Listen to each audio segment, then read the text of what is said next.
Well, I was not raised church-going. My parents were a lapsed Catholic and a lapsed Quaker, and I didn't become interested in churches until I was 13 years old and took up playing the pipe organ, and that of course got me into churches, and I really fell in love with liturgical art, with church architecture and church music from the get-go. And in time, I became what you'd call an Anglo-Catholic. I started attending a high Anglican church in Boston when I was in high school. And over the years, I came to really see it as my vocation to be an architect of churches, and I would travel the world studying historic church architecture. And at the time, while I was an Anglican, I imagined myself being a designer of Gothic-style churches primarily. But as my travels took me further and further into Italy and Eastern Europe, and I started seeing Orthodox churches, historically Orthodox churches, and then likewise my church visitation here in America started bringing me into contact with actual Orthodox parishes. I started to see that had a lot of interest to me. Not only did I love the beauty of Byzantine art and architecture, but I was particularly impressed with the coherence of liturgical art in Orthodoxy. What I mean by that is that liturgical art is essentially optional in the Western Church, that even though the Anglicans or the Roman Catholics, for instance, will say that liturgical art is important to them, they can never quite put their finger on in what way it's important. What purpose does it actually serve in our salvation, or even in the orderly functioning of a church in the sort of liturgical and ceremonial sense? There's never been a real clear theology of liturgical beauty in the Western Church to demonstrate what it's really all there for. And so as a result, we see a historical progression of styles in the Western Church, going from Romanesque to Gothic to Renaissance to Baroque to Neoclassical, then to Victorian eclecticism, and finally to a sort of modernistic absence of all style and beauty in the 20th century. And there's really never been any sense as to whether any of that is right or wrong. Some of those styles are more beautiful, some are less beautiful, but they all express a really different thing. In the Gothic era, there was sort of this sense that a church was a sort of a way of offering up all of the things of earth up to heaven as a sort of sacrifice through idealization, that they take all of the plants and animals and the forms of the trees, and they organize all of these things into beautiful geometries, and they cover the church with carvings of creatures and monsters, and they sort of offer all of this up to God. It's a sort of sacrifice vision of liturgical art. And then in the Baroque era, there's sort of the idea of liturgical art as a visual illusion, that it's sort of a theatrical presentation of what salvation and heaven and the beatific vision look like, and it's all made out of plaster.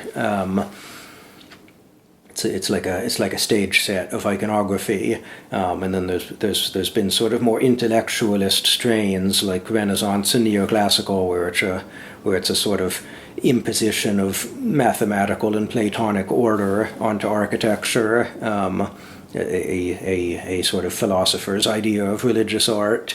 And the Western Church toys with all of these things, but ultimately none of them seemed so obviously right as to be a definitive or canonical solution, and so each one lasts as a fashion for 100 years or so, and then ultimately all of those fashions kind of fell away, and the church succumbed to 20th century modernism, kind of losing interest in beauty or ornament or iconography of any kind.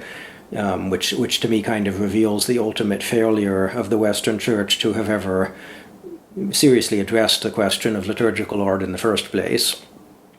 So when I started learning about Eastern Orthodoxy, and I saw in Orthodoxy a historical and international consensus that as to what liturgical art was supposed to be, I was really taken by that. That in Orthodoxy we can see, over millennia and across entire empires, a liturgical art that looks fundamentally the same, that keeps trying to do the same thing. And that thing that it's trying to do is relatively simple. It's simply trying to be an icon of the kingdom of heaven, that the architecture physically looks like the description of the New Jerusalem in the book of Revelation, with its beautiful marble paneling and mosaics and images of saints and the singing of the angels and the smells of the incense. These are all the things of heaven that we read about in Scripture, and the Orthodox Church is simply trying to present an icon of heaven, and it does so in a way that's a stylistic system that has been tested over the centuries and is known to be effective, and that not only did this exist historically, but it still exists even to this day, that new Orthodox churches, to the best of people's ability, seek to follow this traditional Byzantine system of art.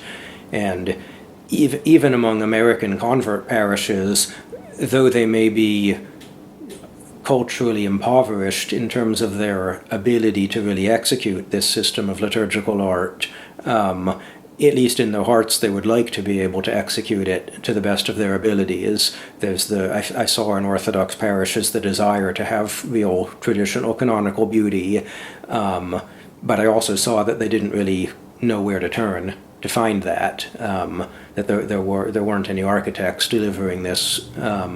In fact, 20 years ago, there were hardly even any iconographers who could deliver it with any reasonable degree of skill or quality.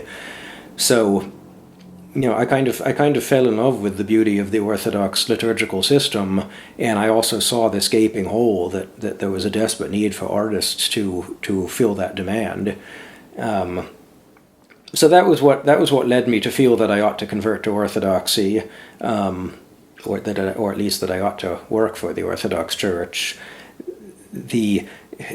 The impetus to actually do it, to actually convert, was meeting my wife Julie, because she was Methodist and I was Anglo-Catholic, and we absolutely couldn't stand each other's churches. We tried attending one another's churches and just flat out refused.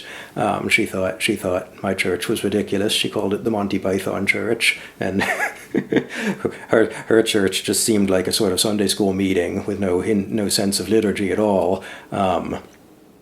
So I proposed that maybe we should both seriously look at the Orthodox Church, and as a Methodist, she was very scripturally literate and had a great love of singing, and when I actually showed her a Orthodox church, she fell in love with it immediately. She kind of felt like that's what Methodism had always been saying Christian worship is supposed to be like, but strangely never actually do it. So yeah, we agreed to get married and convert to the Orthodox Church.